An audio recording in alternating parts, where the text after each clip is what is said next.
दोस्तों नमस्कार, ये है मार्गदर्शन फॉर सिविल सर्विसेज। मैं अनुराग चौधरी। दोस्तों आज की वीडियो में हम सॉल्व करेंगे परीक्षा नियामक प्राधिकारी प्रयागराज द्वारा आयोजित जूनियर हाई स्कूल प्रधानाध्यापक और सहायक अध्यापक भर्ती परीक्षा के लिए सभी अभ्यर्थियों के लिए अनिवार्य विषय जीएस यानी जीके का प्रैक्टिस सेट, जिसमें हम परीक्षा पैटर्न के अनुरूप कुल 50 प्रश्नों को सॉल्व करेंगे। दोस्तों ये वीडियो आगामी जूनियर हाई स्कूल प्रधानाध्यापक और सहायक अध्यापक भर्ती परीक्षा के लिए बहुत ही उपयोगी और महत्वपूर्ण है। तो आइए सॉल्व करते हैं आज का practice set UP aided junior high school प्रधानाध्यापक एवं सहायक अध्यापक भर्ती परीक्षा का सामान्य अध्ययन का प्रैक्टिस सेट संख्या 28। दोस्तों आज के प्रैक्टिस सेट का जो पहला प्रश्न है बहुत ही आसान सा प्रश्न है। आपको बताना है कि करो या मरो का नारा किसने दिया था, यानी डू आर डाई का नारा किसने दिया था, आपको बताना है। ऑप्शन है आपके भगत सिंह, सुभाष चंद्र बोस, जवाहरलाल नेहरू या महात्मा गांधी। तो आप जानते हैं डू आर डाई का नारा महात्मा गांधी ने दिया था। और ये नारा महात्मा गांधी ने किस समय दिया था? तो उत्तर है दोस्तों भारत छोड़ो आंदोलन के अवसर पर महात्मा गांधी ने 1942 में करो या मरो का नारा दिया था। अगला प्रश्न है किस मुगल बादशाह को जिंदा पीर कहा जाता है? दोस्तों औरंगजेब को। ऑप्शन बी आपका सही उत्तर हो जाएगा। औरंगजेब जो दूसरों पर लागू करना चाहता था उसका वह स्वयं अभ्यास करता था। उसके व्यक्तित्व जीवन का एक नैतिक स्तर ऊंचा था और वह अपने युग के प्रचलित पापों से दृढ़तापूर्वक अलग रहता था। इस प्रकार उसके समकालीन उसे शाही दरवेश समझते थे और मुसलमान उसे जिंदा पीर के रूप में मानते थे। तो सही उत्तर जिंदा पीर के रूप में औरंगजेब को माना जाता है। अगला प्रश्न है दोस्तों अलाई दरवाजा का निर्माण किसने करवाया था? तो अलाई दरवाजा नाम से याद रखिए अलाउद्दीन खिलजी। दोस्तों अलाई दरवाजा का निर्माण सुल्तान अलाउद्दीन खिलजी ने कुतुब मीनार के निकट करवाया था और इसका निर्माण लाल पत्थरों और संगमरमर के द्वारा हुआ है। ये 1311 में बनकर तैयार हुआ था। तो देखिए अलाई दरवाजा अलाउद्दीन खिलजी द्वारा 1311 में निर्मित करवाया गया था। अगला प्रश्न है दोस्तों निम्नलिखित में से किसने राष्ट्रकूट साम्राज्य की नींव डाली थी? ऑप्शन है आपके अमोघ वर्ष प्रथम, दंतिदुर्ग, ध्रुव या कृष्ण प्रथम। तो सही उत्तर है दोस्तों देखिए राष्ट्रकूट वंश की स्थापना 736 ईस्वी में दंतिदुर्ग ने की थी। देखिए राष्ट्रकूट दंतिदुर्ग। दोस्तों राष्ट्रकूट वंश की स्थापना 736 ईस्वी में दंतिदुर्ग ने की और दंतिदुर्ग के बारे में कहा जाता है कि उज्जैनी में उसने हिरण्यगर्भ मतलब महादान यज्ञ का आयोजन करवाया था। अगला प्रश्न बहुत ही आसान सा है दोस्तों, पुस्तकों से है। हर्षचरित नामक पुस्तक के लेखक कौन है? तो आप जानते हैं कवि बाणभट्ट हर्षचरित्र ग्रंथ के रचनाकार हैं और यह वर्धन वंश के इतिहासकार का प्रमुख स्रोत है। तो हर्षचरित बाणभट्ट की प्रमुख कृति है। अगला प्रश्न आपको बताना है कि अधोलिखित में कौन गुप्तकालीन स्वर्ण मुद्रा है? ऑप्शन है आपके कौड़ी, दीनार, निष्क या पण। तो सही उत्तर है दोस्तों दीनार। देखिए गुप्त काल में स्वर्ण मुद्रा को दीनार कहा जाता था और चीनी यात्री फाहियान के अनुसार लोग दैनिक क्रय विक्रय में कौड़ियों का प्रयोग करते थे। अगला प्रश्न है निम्नलिखित में से किसे एशिया के ज्योतिपुंज या लाइट ऑफ एशिया के तौर पर जाना जाता है? ये प्रश्न बहुत ही महत्वपूर्ण है दोस्तों। एशिया के ज्योतिपुंज के रूप में गौतम बुद्ध को माना जाता है और गौतम बुद्ध के जीवन पर एडविन एर्नाल्ड की द लाइट ऑफ एशिया नामक काव्य पुस्तक की रचना हुई है। तो देखिए गौतम बुद्ध के जीवन पर द लाइट ऑफ एशिया यानी एशिया के ज्योतिपुंज की रचना एडविन एर्नाल्ड, याद रखिए एडविन एर्नाल्ड की रचना है द लाइट ऑफ एशिया, जो कि गौतम बुद्ध के जीवन पर लिखी गई है और उनको एशिया का ज्योतिपुंज कहा जाता है। अगला प्रश्न है शेरे पंजाब के नाम से कौन मशहूर थे? तो सही उत्तर है लाला लाजपत राय। दोस्तों लाला लाजपत राय शेर ए पंजाब के नाम से जाने जाते थे और ये भारतीय राष्ट्रीय कांग्रेस में गरम दल के नेता और पंजाब के प्रतिनिधि थे। इनको पंजाब केसरी भी कहा जाता था। अगला प्रश्न है गांधी जी ने जिस विदेशी पत्रकार को दांडी मार्च के समय अपने साबरमती आश्रम में ठहराया था वो पत्रकार कौन था? तो उत्तर है दोस्तों बेब मिलर। दोस्तों बेब मिलर एक अमेरिकी पत्रकार था जिसे गांधी जी ने दांडी मार्च के समय अपने साबरमती आश्रम में ठहराया था। धर्सना की विभत्स पुलिस ज्यादतियों का उल्लेख करते हुए उसने लिखा है कि संवाददाता के रूप में मैंने पिछले 18 वर्ष में असंख्य नागरिक विद्रोह देखे हैं, दंगे, गली कूची में मारकाट और विद्रोह देखे, लेकिन धर्सना जैसा भयानक दृश्य मैंने अपने जीवन में कभी नहीं देखा है। अगला प्रश्न है दोस्तों 1938 में भारतीय राष्ट्रीय कांग्रेस के अध्यक्ष कौन निर्वाचित हुए थे? आपको बताना है कि 1938 में भारतीय राष्ट्रीय कांग्रेस के अध्यक्ष कौन निर्वाचित हुए? तो उत्तर है 1938 और 39 इसलिए महत्वपूर्ण है क्योंकि सुभाष चंद्र बोस भारतीय राष्ट्रीय कांग्रेस के अध्यक्ष निर्वाचित हुए थे। दोस्तों कांग्रेस के हरिपुरा गुजरात में है, कांग्रेस का जो हरिपुरा अधिवेशन हुआ था फरवरी 1938 में, सुभाष चंद्र बोस को निर्विरोध अध्यक्ष चुना गया था और सुभाष चंद्र बोस 1939 में त्रिपुरी अधिवेशन में भी पट्टाभी सीतारामैया को हराकर अध्यक्ष पद के लिए निर्वाचित हुए थे। अगला प्रश्न है दोस्तों सतपुड़ा और विंध्य के बीच कौन सी नदी बहती है? तो सही उत्तर है सतपुड़ा और विंध्य श्रेणियों के बीच नर्मदा नदी बहती है। और देखिए ये बहुत ही महत्वपूर्ण है, नर्मदा नदी मध्य पूर्व से पश्चिम की ओर बहती है।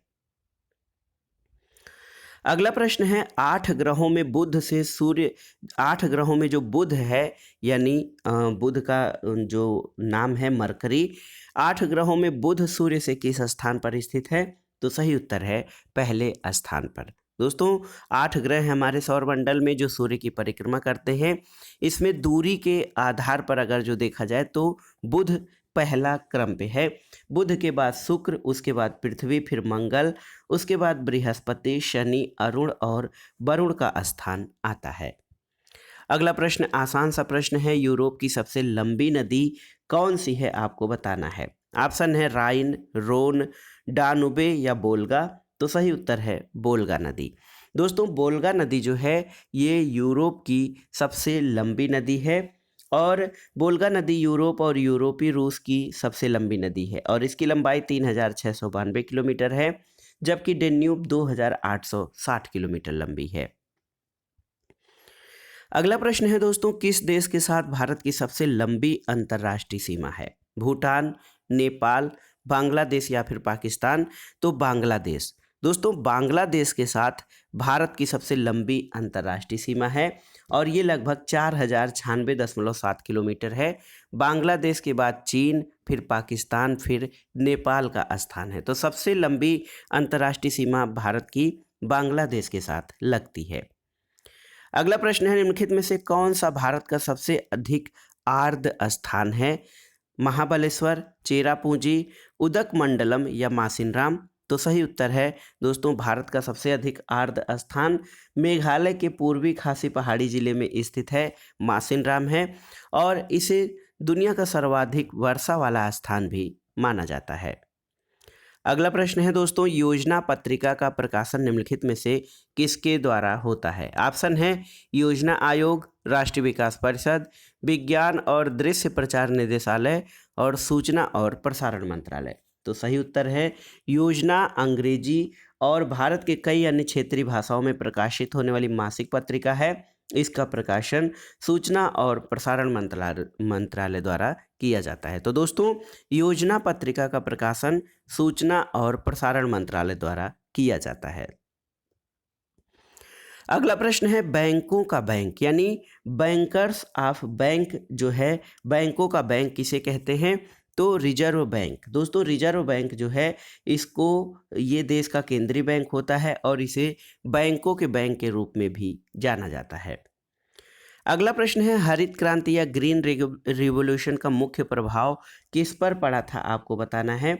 तो दोस्तों हरित क्रांति के बारे में जान लेते हैं। 1966-67 में भारत में हरित क्रांति शुरू की गई जिसका श्रेय डॉक्टर MS स्वामीनाथन को जाता है और हरित क्रांति का मुख्य प्रभाव अनाजों यानी गेहूं और चावल पर पड़ा था। तो सही उत्तर ऑप्शन ए, हरित क्रांति का मुख्य प्रभाव अनाज यानी गेहूं और चावल उत्पादन पर पड़ा था। अगला प्रश्न बहुत ही आसान है। भारत में वित्तीय वर्ष या फाइनेंशियल ईयर प्रारंभ होने की तिथि कौन सी है? तो सही उत्तर है, भारत में वित्तीय वर्ष प्रारंभ होने की तिथि जो है वो है 1 अप्रैल। देखिए, 1 अप्रैल को भारत में वित्तीय वर्ष का प्रारंभ होता है, जो कि 31 मार्च को समाप्त होता है। अगला प्रश्न है दोस्तों, WTO यानी वर्ल्ड ट्रेड ऑर्गेनाइजेशन, जिसको हम विश्व व्यापार संगठन कहते हैं, विश्व व्यापार संगठन में कुल कितने सदस्य हैं? तो सही उत्तर है 164। दोस्तों, वर्तमान में विश्व व्यापार संगठन की सदस्य संख्या 164 है और 29 जुलाई 2016 को अफगानिस्तान, देखिए 29 जुलाई 2016 को अफगानिस्तान जो है इसका 164वां सदस्य बना था। अगला प्रश्न है, संविधान का कौन सा भाग नागरिकता के प्रावधानों से संबंधित है? आपको बताना है। तो उत्तर है भाग 2। दोस्तों, भारतीय संविधान के भाग 2 में अनुच्छेद 5 से 11 तक नागरिकता संबंधी प्रावधान दिए गए हैं और इसका वर्णन भाग 2 में है। तो याद रखिए, ऑप्शन ए आपका सही उत्तर हो जाएगा। अगला प्रश्न है दोस्तों, अभिव्यक्ति की स्वतंत्रता किस मौलिक अधिकार के अंतर्गत आती है? समानता का अधिकार, स्वतंत्रता का अधिकार, सांस्कृतिक और शैक्षणिक अधिकार या फिर संवैधानिक उपचारों का अधिकार? तो सही उत्तर है अभिव्यक्ति की स्वतंत्रता। ये वाक स्वतंत्रता और अभिव्यक्ति की स्वतंत्रता अनुच्छेद 19(1) क के अंतर्गत वर्णित जो स्वतंत्रता का मौलिक अधिकार है उसके अंतर्गत आती है। तो देखिए, अनुच्छेद 19(1) क के अंतर्गत वाक अभिव्यक्ति की स्वतंत्रता जो है ये मौलिक अधिकार है। अगला प्रश्न है कि किस संवैधानिक संशोधन अधिनियम 2002 से भारत में सभी बच्चों के लिए निःशुल्क और अनिवार्य प्राथमिक शिक्षा की व्यवस्था की गई है? तो सही उत्तर है 86वां संविधान संशोधन। दोस्तों, 86वें संविधान संशोधन 2002 के द्वारा भारत में सभी बच्चों के लिए मुफ्त और अनिवार्य शिक्षा की व्यवस्था की गई है और शिक्षा का अधिकार 6 से 14 वर्ष के आयु के सभी बच्चों के लिए निःशुल्क और अनिवार्य शिक्षा का अधिकार अब मौलिक अधिकार के रूप में स्थापित हो गया है। अगला प्रश्न है, संविधान में कितने प्रकार के आपातकालों का प्रावधान है? तो दोस्तों, हमारे संविधान में कुल 3 प्रकार के इमरजेंसीज यानी आपातकाल का प्रावधान है।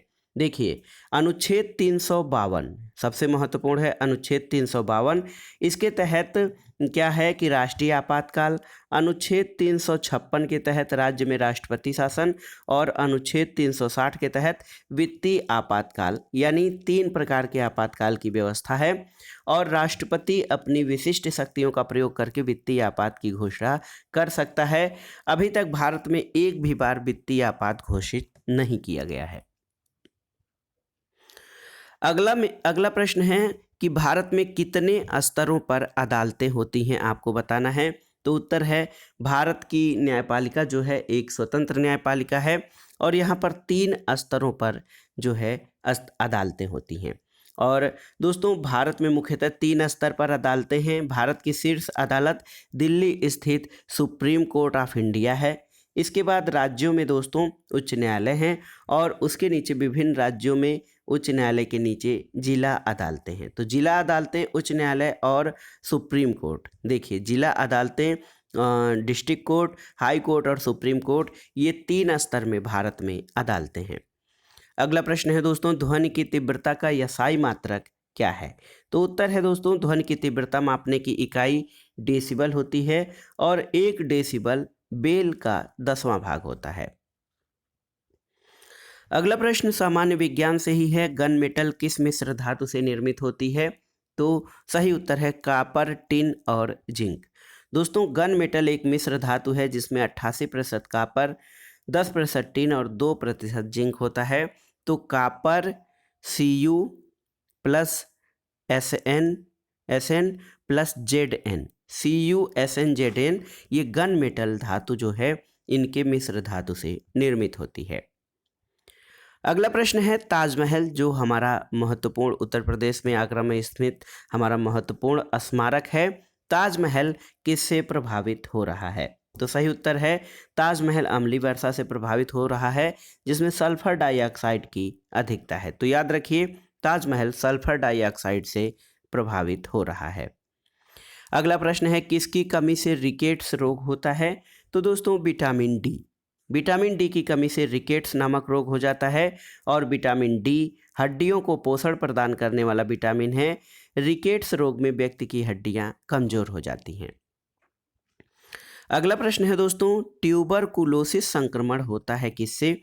तो सही उत्तर है ट्यूबरकुलोसिस संक्रमण माइक्रोबैक्टीरियम ट्यूबरकुलोसिस नामक जीवाणु द्वारा संक्रमित बीमारी से होता है। तो ये ट्यूबरकुलोसिस जो माइक्रोबैक्टीरियम ट्यूबरकुलोसिस है, ये एक जीवाणु है दोस्तों, बैक्टीरिया है। इसकी खोज रॉबर्ट कोच ने की थी और इसके लिए BCG का टीका लगाया जाता है। अगला प्रश्न आइए देखते हैं, बहुत ही महत्वपूर्ण है, सामान्य रीजनिंग से संबंधित है। एक कूट भाषा में यदि SITRUS को 982154 लिखा जाता है, U को 365 लिखा जाता है, तो SURITY को किस प्रकार लिखा जाएगा आपको बताना है। तो ये देखिए सामान्य सा रीजनिंग का प्रश्न है, इसको हम सॉल्व करते हैं दोस्तों। इसमें देखिए पूछा गया है कि सिट्रस को 982154 और यू को 365, तो एस का क्या हो जाएगा? यस का 4 हो जाएगा दोस्तों।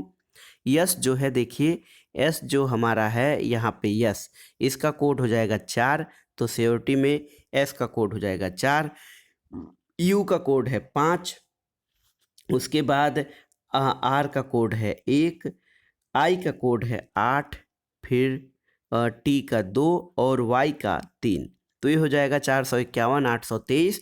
तो सही उत्तर ऑप्शन बी हो जाएगा। उसी कूट भाषा में सियोरिटी को 451823 के रूप में लिखा जाएगा। अगला प्रश्न दोस्तों कथन और निष्कर्ष पर है, तो इसमें आपको इसी आधार पर आपको बताना है। कुछ जानवर हाथी हैं, देखिए ये कुछ जानवर जो हैं ये हाथी हैं, एलिफेंट हैं। और दूसरा कथन है कि कुछ हाथी बाघ हैं, तो कुछ हाथी आपके बाघ हो गए। तो यहाँ पर देखिए इस तरह से वेन आरेख आपका बन गया। तो निष्कर्ष क्या निकलता है कि कुछ जानवर बाघ हैं और कोई भी बाघ जानवर नहीं है। तो देखिए दोस्तों इस वेन आरेख से ये स्पष्ट है, या तो निष्कर्ष 1 या फिर निष्कर्ष 2। कुछ जानवर बाघ हैं, तो सही उत्तर है कि कुछ जानवर बाघ हैं और कोई भी बाघ जानवर नहीं है। तो दोस्तों यहाँ पर न तो या तो निष्कर्ष 1 या निष्कर्ष 2, ऑप्शन डी आपका सही उत्तर हो जाएगा। अगला प्रश्न देखिए करेंट अफेयर से। दोस्तों इस परीक्षा में करेंट अफेयर से कई सारे प्रश्न पूछे जाएंगे, इसलिए इसको तैयार करना बहुत ज़रूरी है। प्रश्न है कि मई 2021 में अंटार्कटिका के रोन्ने आइस शेल्फ के पश्चिमी हिस्से में विश्व के सबसे बड़े हिमखंड यानी आइसबर्ग में से टूटकर अलग हो गया। वैज्ञानिकों ने इस हिमखंड का नाम क्या रखा है? तो सही उत्तर है दोस्तों इस हिमखंड को A76 कहा गया है। अगला प्रश्न है जून 2021 में केंद्रीय मंत्रिमंडल द्वारा मंजूरी प्रदत्त अंतर्देशीय पोत विधेयक 2021 किस अधिनियम को प्रतिस्थापित करेगा? तो सही उत्तर है अंतर्देशीय पोत अधिनियम 2017 को। दोस्तों केंद्रीय मंत्रिमंडल द्वारा मंजूरी प्रदत्त अंतर्देशीय पोत विधेयक 2021 अंतर्देशीय पोत अधिनियम 1917 को प्रतिस्थापित करेगा और ये विधेयक अंतर्देशीय जहाज़ों की सुरक्षा, बचाव और पंजीकरण को विनियमित करेगा। अगला प्रश्न है जून 2021 में संयुक्त राष्ट्र शैक्षिक, वैज्ञानिक और सांस्कृतिक संगठन यानी यूनेस्को समिति ने ग्रेट बैरियर रीफ को खतरे में विश्व धरोहर स्थल की सूची में जोड़ने की सिफारिश की है। ग्रेट बैरियर रीफ किस देश में स्थित है? तो सही उत्तर है ग्रेट बैरियर रीफ दोस्तों ऑस्ट्रेलिया के क्वींसलैंड तट पर कोरल सागर में स्थित है और ये दुनिया की सबसे बड़ी प्रवाल भित्ति है। अगला प्रश्न है अप्रैल 2021 में Adani ports and special economic zone ने किस पोर्ट या बंदरगाह में विश्व समुद्र होल्डिंग्स की 25% हिस्सेदारी का अधिग्रहण किया है?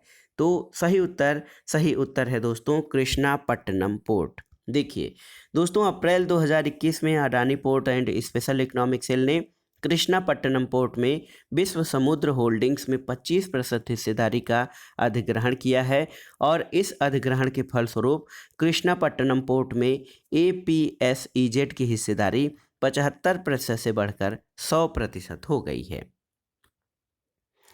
अगला प्रश्न है 5 मार्च 2021 में संपन्न Unix all England open badminton championship 2021 के पुरुष एकल का खिताब किसने जीता है?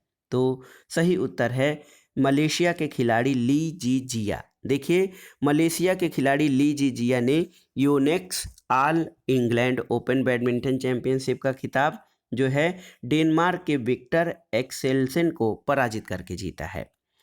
अगला प्रश्न है जून 2021 में उखनागिन सुखेर खुरेलसुल किस देश के राष्ट्रपति चुने गए हैं? देखिए, उखनागिन खुरेलसुख किस देश के राष्ट्रपति चुने गए हैं जून 2021 में?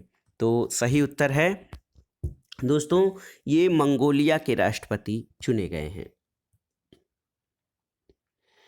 अगला प्रश्न है दोस्तों, देखिए जून 2021 में institute for economic and peace यानी आईईपी द्वारा जारी वैश्विक शांति सूचकांक 2021 में कौन सा देश पहले स्थान पर है? तो सही उत्तर है आइसलैंड दोस्तों पहले स्थान पर है। ऑप्शन डी आपका सही उत्तर हो जाएगा। वैश्विक शांति सूचकांक में आइसलैंड पहले स्थान पर, न्यूजीलैंड दूसरे, डेनमार्क तीसरे स्थान पर है और भारत को कुल 135वां स्थान मिला है। तो याद रखिएगा, वैश्विक शांति सूचकांक में भारत 135वें स्थान पर है। अगला प्रश्न है भारत ने वित्त वर्ष 2020-21 में अब तक का सबसे अधिक एफडीआई प्रवाह आकर्षित किया है। यह एफडीआई प्रवाह कितनी राशि कितनी है? तो सही उत्तर है 2020-21 के दौरान 81.72 बिलियन प्रत्यक्ष विदेशी निवेश इसने प्राप्त किया है। अगला प्रश्न है 12 से 16 जनवरी 2021 के मध्य 24वें राष्ट्रीय युवा महोत्सव का आयोजन किया गया और इस वर्ष जो युवा महोत्सव मनाया गया है इसका थीम क्या था? तो उत्तर है युवा उत्साह नए भारत का। दोस्तों देखिए, 12 से 16 जनवरी 2021 के मध्य वीडियो कॉन्फ्रेंसिंग के माध्यम से 24वें राष्ट्रीय युवा महोत्सव का आयोजन किया गया और इस वर्ष इस महोत्सव का मुख्य विषय युवा उत्साह नए भारत का था। अगला प्रश्न है वर्ष 2020 का प्रतिष्ठित बुकर पुरस्कार किसे प्रदान किया गया? तो न्यूयॉर्क में बसे स्कॉटलैंड के लेखक डगलस स्टुअर्ट। देखिए, 2020 का बुकर पुरस्कार डगलस स्टुअर्ट को दिया गया है और उन्हें ये पुरस्कार उनके उपन्यास शग्गी बेन के लिए दिया गया है। अगला प्रश्न है निम्नलिखित त्योहारों में से किसका अर्थ मेरी मेकिंग ऑफ द गॉड्स है? देखिए, मेरी मेकिंग ऑफ द गॉड्स किस त्योहार का नाम है? तो ये है लाई हरोबा। दोस्तों, लाई हरोबा कहाँ का लोक नृत्य है? तो देखिए, मणिपुर में ये लाई हरोबा नृत्य का प्राचीन रूप है और ये मणिपुर की सभी शैलियों में नृत्य के रूपों का आधार है। लाई हरोबा का अर्थ होता है मेरी मेकिंग ऑफ द गॉड्स। अगला प्रश्न महत्वपूर्ण पुस्तक है दोस्तों, टेस्ट ऑफ माई लाइफ। इस पुस्तक के लेखक कौन हैं? तो टेस्ट ऑफ माई लाइफ पुस्तक के लेखक युवराज सिंह हैं। ऑप्शन ए आपका सही उत्तर है। अगला प्रश्न है भारत में डेयरी रिसर्च सेंटर कहाँ पर स्थित है? तो national dairy research institute of India जो है ये दोस्तों ये आपका करनाल हरियाणा में स्थित है। अगला प्रश्न है पहला भारत रत्न पुरस्कार किसे मिला था? ऑप्शन है जवाहरलाल नेहरू, गोविंद वल्लभ पंत, बीसी राय और सीवी रमन।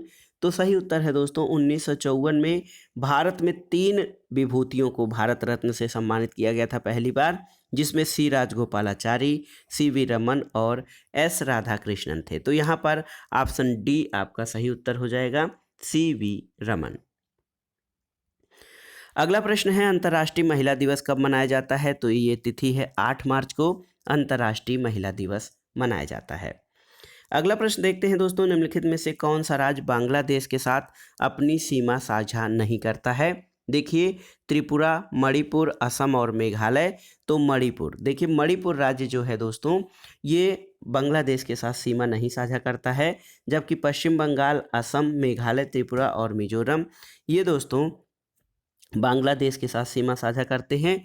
मणिपुर हमारा म्यांमार के साथ अपनी अंतर्राष्ट्रीय सीमा साझा करता है। अगला प्रश्न है तबल चोंगली किस राज्य के लोक नृत्य का रूप है, आपको बताना है। तो तबल चोंगली असम का लोक नृत्य है। बिहू, खेल गोपाल, केनोई ये अन्य नाम से प्रसिद्ध लोक नृत्य असम में है और तबल चोंगली असम का लोक नृत्य है। अगला प्रश्न है दोस्तों, भारत के विभाजन के समय जो सीमा रेखा खींची गई थी वो क्या कहलाती है। तो ये था दोस्तों रेडक्लिफ रेखा। सर सिरिल रेडक्लिफ की अध्यक्षता में भारत और पाकिस्तान के मध्य इस रेखा का निर्धारण किया गया था, जो कि बॉर्डर आयोग के अध्यक्ष थे। दोस्तों डूरंड रेखा अफगानिस्तान और पाकिस्तान के मध्य सीमा रेखा बनाती है और रेडक्लिफ रेखा जो है ये भारत और पाकिस्तान के बीच खींची गई थी। अगला प्रश्न है किस राज्य में विधानसभा सदस्यों की संख्या सर्वाधिक है, आपको बताना है। तो ये हमारे यूपी स्पेशल से संबंधित है। उत्तर प्रदेश में विधानसभा सदस्यों की संख्या सर्वाधिक है। ये सबसे अधिक विधानसभा सदस्य यहाँ से 403 हैं। एक सदस्य राज्यपाल द्वारा मनोनीत आंग्ल भारतीय होते हैं। यद्यपि इसे 104वें संविधान संशोधन अधिनियम 2019 के तहत आगे न बढ़ाए जाने का प्रावधान किया गया है। तो अब दोस्तों आगे से आंग्ल भारतीय समुदाय का जो मनोनयन है अब नहीं किया जाएगा। उत्तर प्रदेश में ऐसे कुल मनोनीत सदस्य को लेकर 403 विधानसभाएं थीं। अगला प्रश्न है हरित क्रांति के जनक माने जाने वाले नॉर्मन बोरलॉग कहाँ के हैं। तो सही उत्तर है नॉर्मन बोरलॉग दोस्तों यूएसए के हैं। ऑप्शन सी आपका सही उत्तर हो जाएगा। इन्होंने वैश्विक स्तर पर अधिक उपज देने वाली गेहूं को बीजों का निर्माण किया था, जिससे अधिक उत्पादन में मदद मिली थी। तो दोस्तों ये था आज का वीडियो। जूनियर हाई स्कूल प्रधानाध्यापक और सहायक अध्यापक भर्ती परीक्षा के लिए सभी अभ्यर्थियों के लिए अनिवार्य विषय सामान्य ज्ञान का प्रैक्टिस सेट, जो आपके आगामी परीक्षाओं के लिए बहुत ही उपयोगी है। दोस्तों इस प्रैक्टिस सेट को आप तैयार कर लीजिएगा ताकि आगामी परीक्षाओं में कोई प्रश्न पूछे जाते हैं तो आप उसको सही सही अटेम्प्ट कर सकें। वीडियो आपको कैसा लगा हमें कमेंट बॉक्स में ज़रूर बताइएगा। वीडियो को लाइक करें, शेयर करें और इस चैनल मार्गदर्शन फॉर सिविल सर्विसेज को सब्सक्राइब करें। वीडियो देखने के लिए धन्यवाद दोस्तों। नमस्कार।